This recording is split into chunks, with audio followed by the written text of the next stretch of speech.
What's that loophole you've been keeping a secret that you can now share because they've fixed it? So, in college, you had to buy a parking pass if you wanted to be able to have your car on campus. The pass was a sticker that you put on the back driver's side window, and it was pretty expensive for the full year. But there was one year where I knew that for the second half of the year, I wasn't going to be on campus much because of an internship. The school also sold parking passes that were good for one semester, instead of the full year, so I bought that instead. Well, what I realized is that the full year parking pass and the semester parking pass looked exactly the same, except for one small difference. The semester pass had an expiration date in the corner, whereas the full pass had that date punched, like with a hole puncher. So, naturally, for the next 2 years, I'd buy the semester parking pass and just put a hole punch through the expiration date and saved hundreds of dollars on parking. Next story. I was going through chemo 5 years ago, and I started running a fever, which meant an immediate drive to the emergency room. My partner couldn't drive me, so I parked in the deck. However, I ended up being admitted for a week before they could bring the fever down. A nurse told me on the day I was checking out to list the ticket as lost, and the system would only charge me for one full day, $20, instead of 7 days. Next story. Didn't keep it a secret, but never shared it on the internet. I'm a veteran, and years ago I was going through college getting my CS degree. The company I worked for had a program where they'd subsidize the purchase of a new computer with the caveat that the computer would double as my work machine. Well, I decided to take advantage and get a new MacBook Pro. Apple offered both student and veteran discounts, but they aren't supposed to stack. Well, during the ordering process, I opened up the pricing of the computer I wanted in 2 separate browsers. In one, I applied the student discount. In the other, I applied the veteran discount. Upon observation of the URLs, one of them had a // in it. The 2 URLs looked something like website.com/student discount parameters and then website.com/veteran discount parameters. So I combined the two, website.com/discount parameters/student discount parameters, and it stacked the discounts.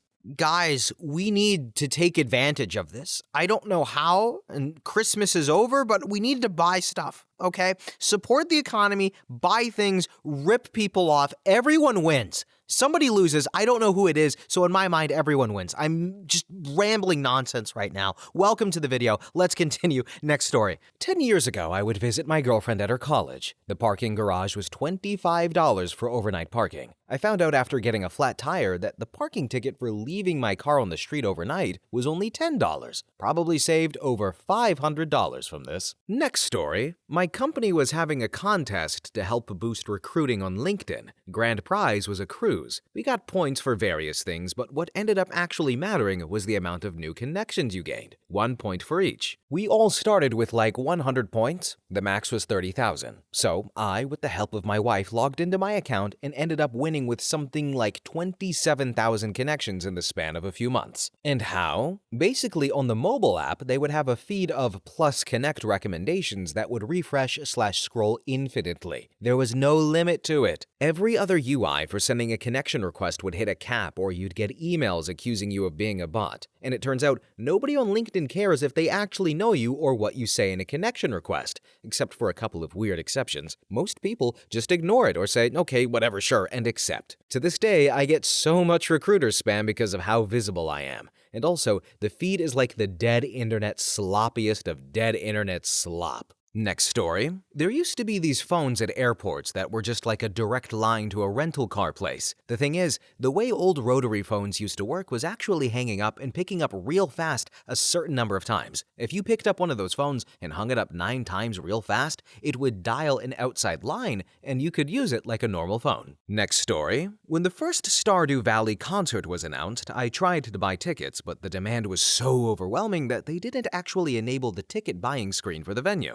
So I hit right-click and View Source, located in the header where the ID of the concert was listed, and went to a different buy page on the website. I swapped the ID in the URL, hit enter, and was the first person to buy tickets for the concert in Philly, about 15 minutes before everybody else. Got the literal perfect seats dead center front row of the balcony. Loved it. Next story. Back when the Coke rewards were a thing, I used to enter the sweepstakes for the small rewards like $50 to $100 gift cards. Everyone else spent their codes on the high-end sweepstakes or direct gift cards or extra Coke beverages. I, on average, won once a month or more for many years. Next story. Early 90s university parking passes had scratch-off dates. You bought it, scratched off the month, and in theory, you could only use it for that month. I got a silver paint pen and just filled them in as I went along. My teenage self was stoked to save on 11 months of permits per year. This caught on though, and they changed the permits a couple of years later. Next story. For me, it's that you used to be able to skip any ad on YouTube just by pressing the for info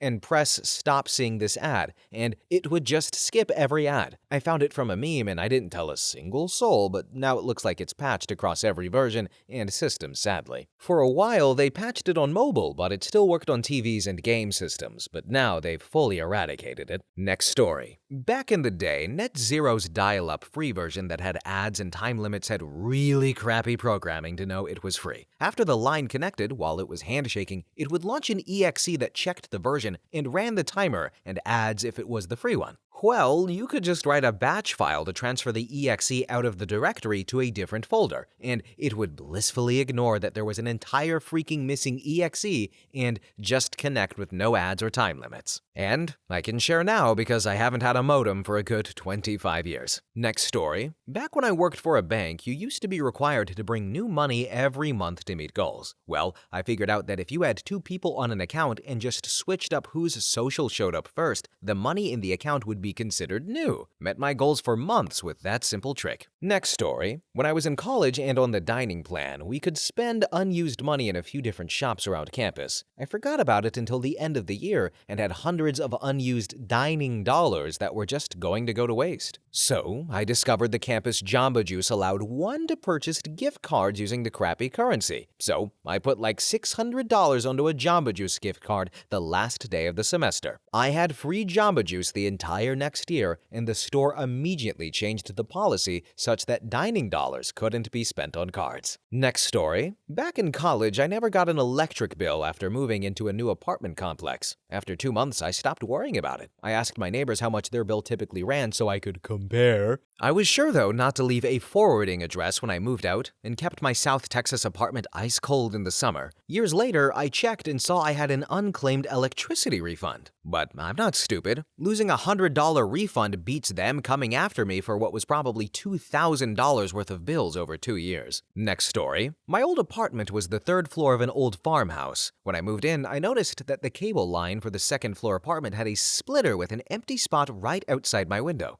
Well, I simply plugged into the empty spot on the splitter and got free basic cable for 3 years. I bought a cheap black box and got all of the premium channels too. Saved me thousands. Next story. When I was enrolling in college, I maxed out my unit limit for the semester. However, I needed to take 2 more classes so I can graduate on time, but the system doesn't allow me choosing more classes if you're at limit. Well, I noticed that the only thing preventing me from seeing the classes and selecting them are disabled radio buttons. So I removed the disable attribute on the input tags via inspect element, and I was able to enroll all of my classes. They never had any server-side validation. Next story. My college engineering department had a special Unix server that you would log into for engineering classes, and you had to take an Engineering 101 class to learn how to use it if you were an aspiring major. One of the lessons was how to restore your home directory from a backup. I don't remember the command, it was 25 years ago, but one of the command's arguments was your username. For the hell of it, I tried it and just put the professor's username in there instead, and got his entire home directory, including what looked like solutions for all of the projects. But I deleted it immediately, though. It was Engineering 101, I didn't need it, and even if I did, I would have been too nervous to keep it. But yeah, it was a school known for engineering, but the IT that ran the back end for everything was a joke. Next story. In university, at the start of the year, they published these corny student magazines that had vouchers in them for a free coffee from various coffee shops on campus. Well, I just started collecting like 25 of these magazines magazines and filled my wallet with vouchers. I was surprised nobody else did that. I guess they have a sense of shame that I didn't. Next story. In the first month of my freshman year of college, I rode with a group of upperclassmen to a liquor store and watched one of my new friends, a senior exchange student from France, buy a case of beer using his ISIC card, International Student Identity Card. Now, this was back in 2000, right after most state driver's license had started adding anti-counterfeit measures like holograms and mag stripes. Fake IDs were getting riskier and believable ones were hard to come by. Then here comes the ISIC card, which was still just a simple laminate. And although it displayed a birthday, it was only meant to prove full-time student status to obtain discounts on food, lodging, travel, etc. Yet, the sales clerk had accepted one for age verification. I then learned that my friend had used it not once, but multiple times at other liquor stores and bars without question. So I knew what I had to do next. After an hour of work in the media lab using the college's iMac laser printer and laminator, I had my very own ISIC card showing I was a 21-year-old exchange student from Dusseldorf. The first time I used it, I was nervous as hell. The cashier looked at the card for a while, looked at me, looked back at the card, and then asked, in her pronounced southern drawl, "Are you really from Germany?" "Ja, ich bin aus Deutschland." I guess that means a yes. And for the next 3 years, I bought carloads of booze with impunity for me and my other underage friends. I was only challenged on its validity once, before another store employee piped up and said, "Nah, man, that's Bart. He's been coming here forever."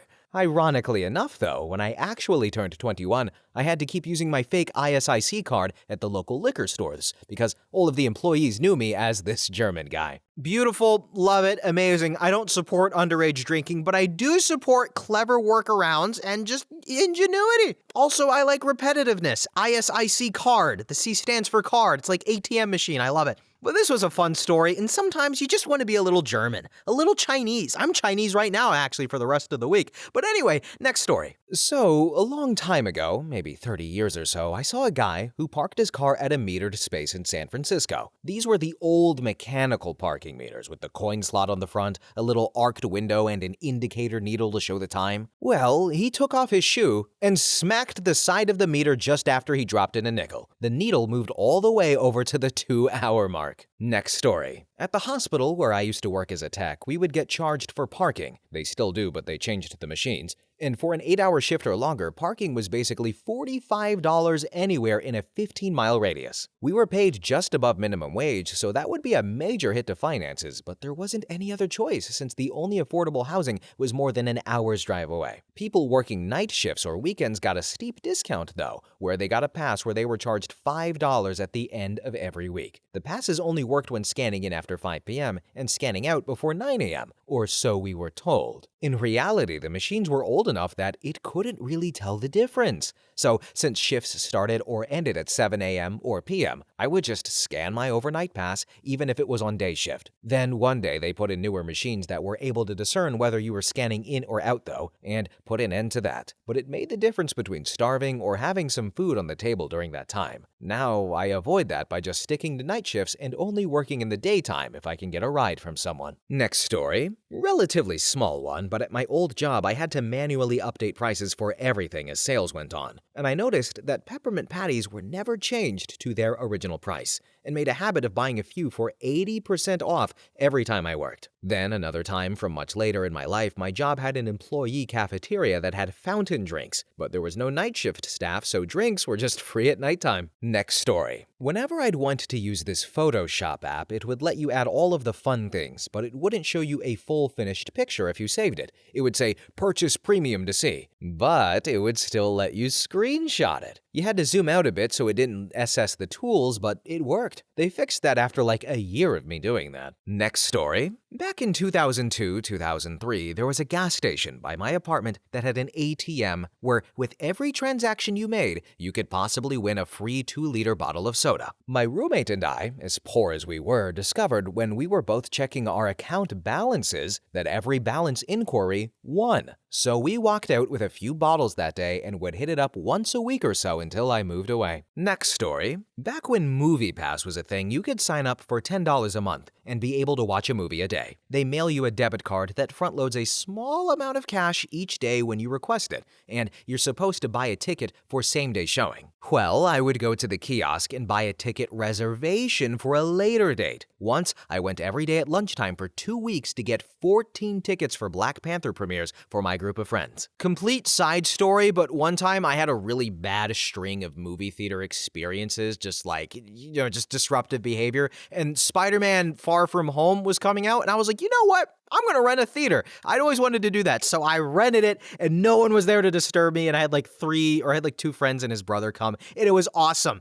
It's not really relevant, but I just wanted to share that. But anyway, next story. So, my office building used to lock the doors at 5 o'clock. So, if you went somewhere else on campus at 4:30 and then tried to get back, you'd have to wait for security to let you in. They said they would be right there. They weren't. And I discovered that while the door was locked, you could climb over the balusters of the stairway going up, step onto the railing of the stairway going down, and get right in. Doors were locked to the entrance, but no exit. Wasn't a fire hazard. Next story. Microsoft Teams. You could hover over your name in an email and click the call button. You would then go into a call by yourself, mute mic, and minimize the window. Manually change your status back to available, and your computer would stay active. No mouse jiggling or keyboard clicking required. Next story. This one was so dumb/obvious, I hate to even call it a loophole, but I am positive it wasn't intended. Years ago, I signed up for internet through a local internet provider, and like every internet provider, they had a special new client discount. This one was 50% off of the first year. One time, I was looking through my account options, shortly after my plan switched to full price, and saw they actually let you change your internet plan through their website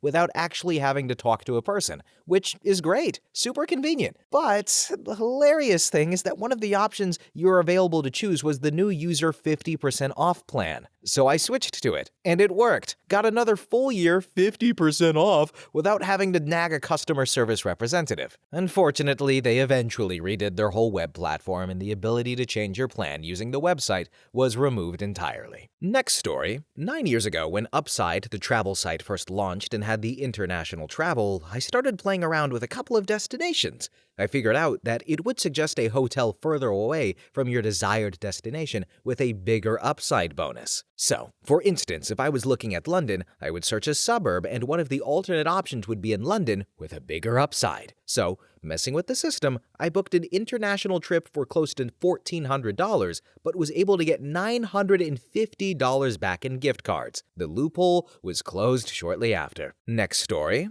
I feel like this one is a secret that the organizers almost want you to exploit. So, check out a digital book from the library, load it onto your Kindle, then put the Kindle into airplane mode. This keeps it from checking back in with home base to know that your loan has ended, then return the book to the library from another device, allowing the next person to read it, and you have unlimited time to enjoy it on your Kindle. You don't get the fancier Kindle functions like looking up words or syncing it to other devices, and if you ever turn off airplane mode to check out another book, it will figure out that your original book is overdue and suck it back into the ether. Next story. When Pepsi did their rewards thing back in the 90s, I had a family member work at one of the bottling and distribution centers who would bring brown bags full of points to me and my brother. We got pretty much everything in the catalog by the time it was over. Family members told us the 24 and 30 packs had the most points, and for some reason would always have the most problems during printing and packaging. Next story. I lived in a privately run student housing facility that would charge you for Wi-Fi/internet access. You needed to purchase a monthly plan for a certain allocation of data per month. I didn't know about this until I had moved in and signed a 1-year lease. However, as I was moving into my room, I found that each room had a cheap and tiny smart TV that had access to free-to-air IPTV channels. Taking a look at the back of the TV, I found that it was connected to an Ethernet port. Well, I decided to make use of the networking course that I was studying and plugged my laptop into that port and discovered that it had unrestricted internet access. Off I went to buy a cheap Wi-Fi router and plugged that into the port. So I had my own free and unlimited Wi-Fi access for the next 3 years. Someone should have easily noticed that this one specific port had abnormally high traffic, but I was never questioned or had the port cut off. Then, in the last 6 months of me living there, the business changed owners and the new owners made the Wi-Fi free for everyone, so my little hack became obsolete. Next story. While in college, my university had a print quota. As a liberal arts sociology student, my print quota would be gone rather quickly. I like reading on paper where I can highlight and make notes.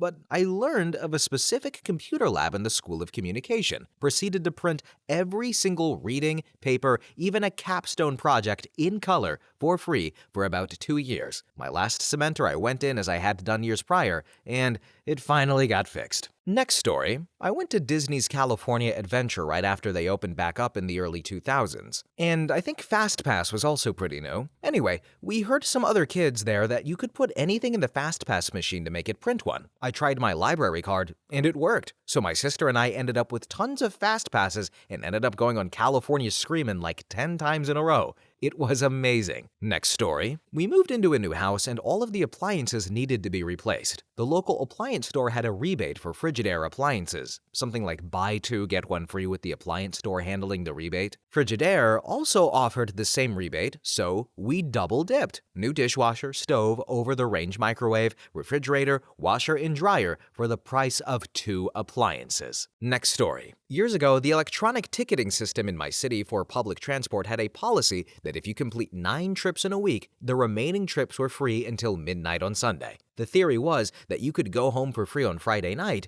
if you work full-time. But I often used this to travel to the next city over for free on the weekends, which would normally cost $20 each way. My daily commute was around $5 each way, so I would save heaps in travel costs. Then, if I knew I had done less trips, like if I had a day off, for example, I would add an extra trip on my way home. There was a 1-hour window where you could continue using the same trip, so I would get a bus to a shopping center, spend an hour there, then start a new trip to go home. Eventually, though, they must have realized people were exploiting this, so they changed it to all trips half price after 8 trips in a week, which would have been the same cost for people who used public transport 5 days a week, but meant no more extra long weekend trips for free. Since then, the fares have been reduced in cost, so it's not necessary to try to exploit it anymore. But at the time, it was definitely a money saver considering how overpriced it was. Whoever came up with the original policy was either very stupid or very naive, in my opinion. Next story. I worked at a licensed store Starbucks, like the smaller ones inside of a grocery store. And we didn't have the standalone Starbucks system, so we couldn't redeem Starbucks rewards, but customers could use gift cards, which would then earn points if they had it linked to a Starbucks account. Then, the grocery store register was separate from the Starbucks gift card machine, so if they paid with a gift card, we would enter in on the gift card machine and then zero out the total on the grocery store register by marking it as a gift card. Now, I only worked there part-time, and one time someone asked me if they could ring up grocery store items and use their gift card. I asked my manager and she said yes, and I'm thinking, so they're earning Starbucks points on groceries? That's allowed, but I didn't question it. So whenever I bought small items in the store, I always used a Starbucks gift card so I could also earn points. There was also a few times I bought a Starbucks gift card using a Starbucks gift card, which would then give me points. Next story. Back when I was living in DC, the WMATA DC Metro still operated on paper tickets. They had a magnet strip on them that would read the amount of credit you had on the ticket, so when you put it in the machine to pay a fare, it would deduct the cost of the fare from your credit and spit out a brand new ticket. Well, this magnetic strip could be carefully cut into 3 long strips, so what we would do is buy a $100 ticket, slice the magnet strip into 3 thin strips, and glue it over a different worthless ticket's magnet strip that was scratched out. Then you would feed that into a machine, and it spits out a perfectly new $98.75 ticket. Those can of course be split apart again, compounding significantly. Selling these tickets at 30% discount on Craigslist was basically my summer job. Next story. Not really a secret, but 30-some years ago, I looked into having radial keratotomy. It would have cost me a few $1,000s per eye. The surgeon's office ran my company-provided insurance information, but they didn't think it would cover anything. Well, it covered all of the cost. A couple of coworkers got in on the action before the company found out and had the coverage changed to a cheaper, less inclusive plan. Next story. My college had expensive parking and limited spots for freshmen. So my freshman year, I just didn't get a pass and parked on the street. Not allowed if you had a first-year pass, but since mine had no school marking, I was able to get through the year in a not ideal spot, but better than the freshman lot. The next year, I knew you could get a temporary pass that hung from the rear view if you had a car on campus for less than 2 weeks at a time. So, got it once, scanned it in, photoshopped out the expiration date and printed blank ones to use as needed. Sold a couple for extra cash too. Next story. When I wasn't allowed to have internet access on my phone, I figured out some of the games I was allowed had ads with the I button. Usually, it was far more information about the advertisement, but sometimes clicking that connected you straight to the Google homepage. Trivia crack is how I stayed chronically online for 4 years while having a locked down phone. Next story. My kid and I were at an arcade one time and he wanted to play one of those claw machines for rubber ducks. The machine guaranteed a duck per attempt,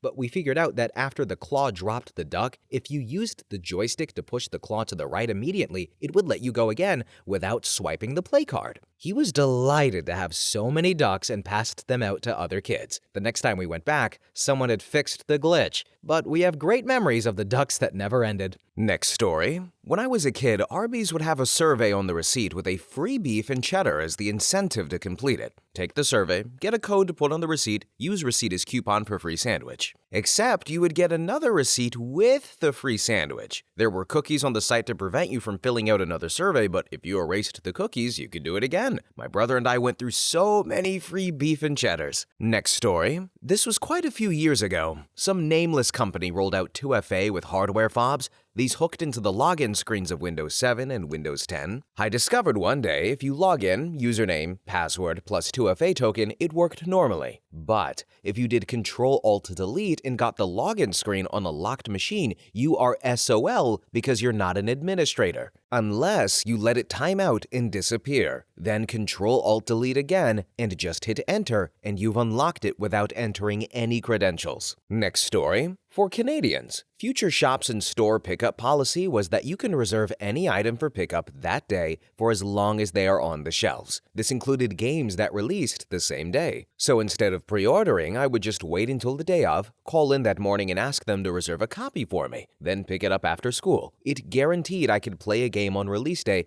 without having to pre-order. Next story. It never happens anymore, but in like 2012, the trend in marketing was to do email newsletters with competitions in them. I would sign up for the newsletters from everything in my city. Coffee shops, music venues, bookstores, etc. I would just enter everything. Pretty sure almost nobody entered those things because I would win stuff every few weeks. Went to quite a few free gigs and events because of it. Next story. When I was poor, I worked in a shopping complex that had a flagship Starbucks. They were always so slammed, especially with college students, and I went in every day. And as soon as I got to gold status with 12-ounce black coffees, I would just keep the cup, rinse it out, and go for a free refill a couple of times a day to keep going. I didn't buy a single cup of coffee for months. Next story. During the McDonald's Monopoly game, Best Buy was a major sponsor. On the side of the McDonald's whatnot would be the peelable Monopoly game piece along with a Best Buy buck, BBB, worth either $1 or $5.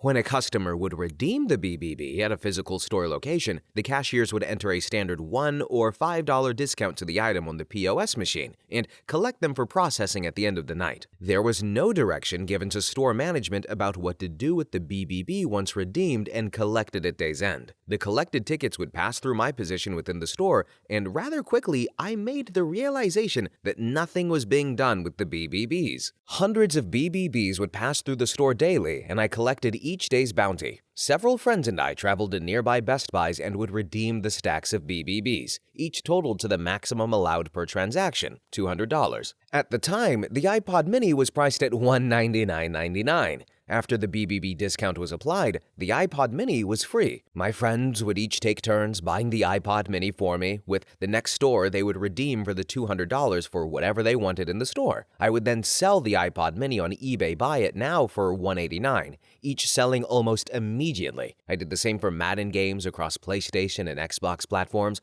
always selling at a slightly below the regular selling price to guarantee an almost immediate sale. Throughout the entire promotion, our group hit a dozen stores over a 2-state area to our great success. And here is when the real razzle-dazzle of the loophole appears. On each of the BBB was a unique code for a one-time BestBuy.com use. I meticulously recorded the unique codes to a spreadsheet, repeating the process online, having iPod minis and all manner of sub-$200 merchandise merchandise shipped to friends and family. So, the Nintendo GameCube rig I play to this day was sourced from that operation, and to this day I am extremely proud of my discovery and leveraging of that loophole. Best Buy did not sponsor the Monopoly game in subsequent years. Next story.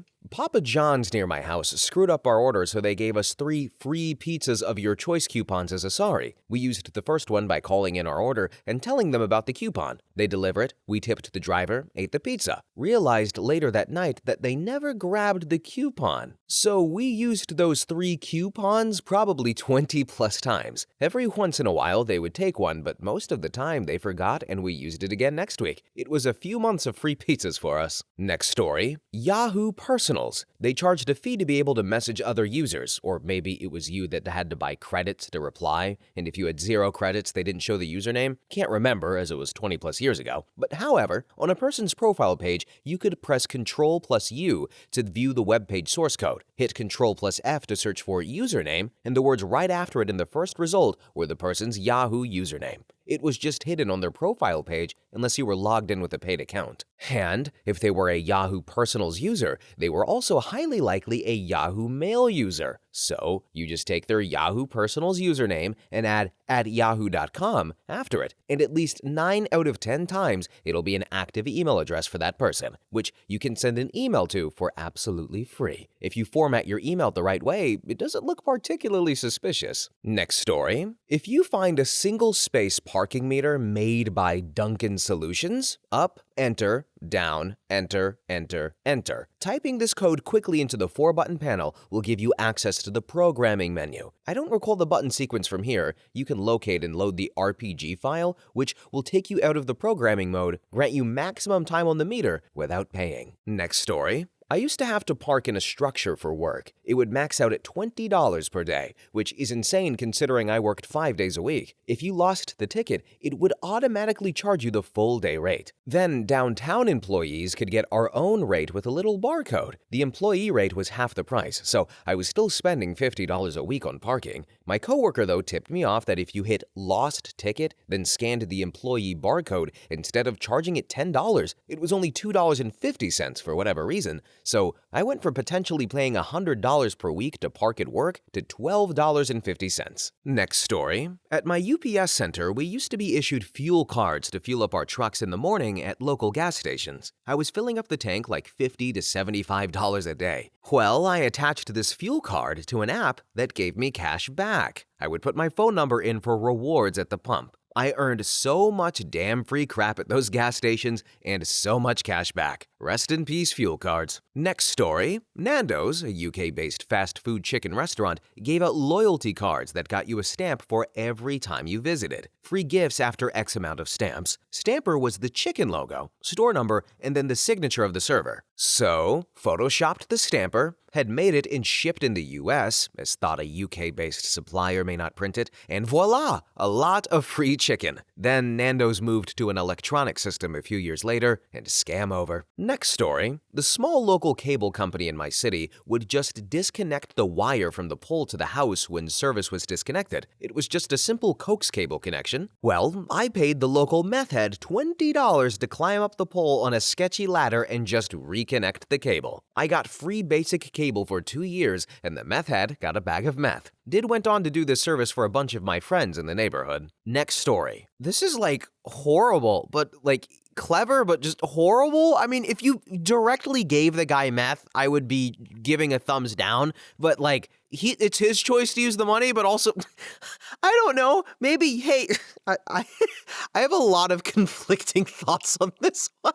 Oh, that's horrible. But anyway, next story. So, Instacart offers $10 off a $35 order through their restaurant orders. You could earn this if you bought $40 in groceries anyway. Then, if you found a restaurant with a buy one, get one free item, they didn't have a limit, so you could buy $70 worth of food for $35, and then apply the $10 off coupon to get it for $25. And if you did the pickup option, there's no fees. This got me a lot of good takeout for super cheap. I don't know if they patched this per se, but I stopped doing this, actually canceled my account altogether, after I learned that there's virtually no support if something goes wrong, and they will keep your money. The promotion is through Instacart and the order is through Uber Eats, so as soon as something goes wrong, they each point at each other for who is at fault and no one will give you your money back. Even worse, if something goes wrong and you do pickup, because then they say they aren't liable and it's your fault or the restaurant's fault. Next story. I worked for a tow company in college. A friend of mine had parked his car in the short-term parking section of a local airport by accident instead of the long-term section. He was gone for almost 2 weeks, and the charge was going to be several $100s. Then, one of our tow trucks was the repossession style with the hook and book equipment. So I printed up a fake repossession order from a local bank and told the booth attendant I know the car was in the parking lot and I was going to take it. He even called up his supervisor, who told him the repo order trumped any charges that the airport was owed. I went in, hooked up the car, pulled it out of the garage, and dropped it around the corner where he was waiting. Next story. I made out a modest living buying pallets of store-returned tools and hardware and reselling it on eBay. This has shown me that lots of people run a free tool rental scam by buying a tool, using it for one small job, then returning it in nearly new and perfectly functional condition for a refund. I also get a lot of tool battery packs where people buy a fresh replacement, then return their 5-year-old and very used-up-looking old battery in the clear package. Lowe's, they in particular need to train and motivate their return desk clerks better if they want to cut their shrinkage numbers way down. Next story. In college, I had a sort of reloadable gift card that could only be used at Publix grocery stores that my parents had to the other card, so they could add money to it. I would have them add money for groceries, and I would go buy a Visa gift card. I'd take that Visa gift card, register it with whatever company was the vendor for it, connect it to my Venmo account, send the balance to a friend who would send it back so I could transfer the money to my bank account so I could buy weed. Sometimes, however, the Publix employee would push back saying I couldn't buy a gift card with a gift card, but Publix is so customer friendly that I would normally say something like, "Oh, this is reloadable, it's basically cash," or one time, a simple, "Oh, I do this all the time, it's fine," and they would just let me do it. Needless to say, I don't think you can do either of those anymore. Next story. About 20 years ago, I had an internship in LA for the summer. My boyfriend, now husband, and I were pretty broke, but had always wanted to go to Universal Studios. The annual pass, it was only a few dollars more, so we figured why not since we could go back for more visits. As we were walking into the park, a couple with VIP passes approached and said they were leaving and didn't want the passes to go to waste. We couldn't believe it. Went on our first ride and they didn't scan the barcode on the pass but let us right on. They went on other rides and the same thing happened. The only thing noting the pass date was a Sharpie written over the lanyard cover. After we got home, we kept the passes and removed the date with rubbing alcohol. For our next visit, we wrote the current date with Sharpie and used the passes. No one ever scanned the barcode on the pass. We did this for an entire summer and never had to wait in line for a single ride. We eventually went to Universal Orlando a couple of years ago and bought VIP passes, which are completely worth it, by the way, and they've definitely figured out the loophole by now. It was fun telling our son the shenanigans we got up to before he was born. Next story. Back in college, I realized that there were 2 locks on most coin-operated laundry machines. The actual money was one of those really complicated circular locks, but the access panel for the control panel in machine guts was a bullcrap 3-pin. I could have picked that crap with 2 hairpins and about 20 seconds. So I started by cheating my own laundry. Then I started a mini in-dorm laundry service. Between the stolen cost and convenience, I paid for my bread and booze for a couple of semesters. Next story. Probably pretty common and maybe still works, but I'm in my 30s now and have no need to go to the mall. The local mall near us was pretty expensive parking, but for the first 15 minutes, it was free. We'd hang out for a couple of hours and then Rochambeau, who would go down to hit the button for the garage entry machine to spit out a ticket for us so we could use that ticket to scan the machine and not pay for parking since we were under the 15-minute limit. We thought we were so slick. Next story. When airlines first started mobile phone tickets, it was just a normal HTML web page. You would leave that up on your phone and not refresh it and go to the airport. Then with TSA and flight boarding, if you were priority, boarding 1, status, I forget the thing, you could get through the fast lane and also board first. I would just edit the downloaded HTML in the browser on my phone to change to Group 1. And if I ever got busted, I would just refresh the page and blame the computers. I flew over 100,000 miles yearly, flights every week, and did this for a number of years till they finally changed it. Next story. The local Carl's Jr. manager gave us a small stack of coupons for a free Superstar burger. They were clearly photoshopped and printed on red and blue paper. There was zero fine print on them either, like do not duplicate, etc. So we immediately went to Kinko's and lined them up to fit a standard 8.5 by 11 sheet of paper. We used some of that white post-it note tape to eliminate dirty edges or shadows and made a clean master sheet. We then matched the paper stock and printed off maybe 40 pages of each color and cut them on those sweet rotary paper cutters that they used to have. And so we had a good 3 to 4 month run using them at several locations before the jig was up. Turns out they were for lucky seat winners at the local college basketball games. They'd handed out maybe 100 during the whole season, but we'd redeemed several hundred of them by that point. Next story, Kava had some glitch with their register where the person working it would just say, "Yours is free." I was baffled the first time it happened, but I would go back the same day and time, Thursdays at around 1 p.m., and I would sometimes be the lucky one who would get a random free meal. Once it happened to the guy in line just ahead of me. However, in total, I got 5 free meals doing this. No idea what the glitch was. Then my schedule changed and I stopped going. I assumed they patched this. Next story. AccuWeather has a paid service that lets you access special high-resolution models, not some dumb in-house model, but higher resolution versions of some of the most accurate models in weather forecasting, with numerous products that are inaccessible to the general public. Well, one night I was whining about wanting to access the high-res Euro model, and a friend tipped me off that you could log in with username admin, password, and I thought he was joking. He was not, and I used it for years. Well, everyone, I guess you could say that they had a bad password, huh? Because that's me, I'm a bad password. Anyway, we're at the end of the video, guys. I've never been in an instance where I got to manipulate or rip off a multi-billion-dollar company, unfortunately. I had a friend who exploited Uber Eats for a while. I don't know, I guess it was just this particular restaurant or something like that, but he would essentially get $50 worth of food for like $5, $10 just because of the way they set it up. So he just kept doing that until eventually he's like, I kind of feel guilty, and stopped. But he paid pretty good though, or he tipped pretty good though. But anyway, guys, we are at the end of the video. Feel free to share your own stories, but thank you all so much for watching, commenting, have a really good day, and bye-bye!